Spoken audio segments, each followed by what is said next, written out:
আয় ভিতরে আয়। না আমি থাকবো না, আমি চলে যাবো দিদি। আরে না না আয়, নাস্তা করে যাবি। আচ্ছা ঠিক আছে, তাহলে নাস্তা করেই যাই। এই রে ওরা চলে এইছে। আরে জামাই বাবু কেমন আছো? আরে আমি ভালো আছি, তুমি কেমন আছো? আচ্ছা এই শুধু যখন এখন কিন্তু তোমার বোনের বাড়িতে 10-12 দিন থেকে যাবা। আর জামাই বাবু আমাদের থাকার টাইম কোথায়, বাড়িতে অনেক কাজ। তাই বললে হয় নাকি? বোনের বাড়িতে এইছো, এটাও তো তোমারই বাড়ি নাকি?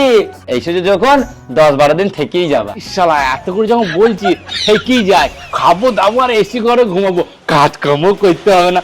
ঠিক আছে জামাইবাবু, তুমি যখন বলছো এত করে থেকেই যাই। আচ্ছা আচ্ছা ঠিক আছে ঠিক আছে। আরে তুমি যে ওকে 15 দিন এখানে আটকাছো, তো ওর তো এখানে কোনো কাজ নেই, তো ও তো এখানে থাকলে বোর হয়ে যাবে, ওর তো টাইম পাসই হবে না।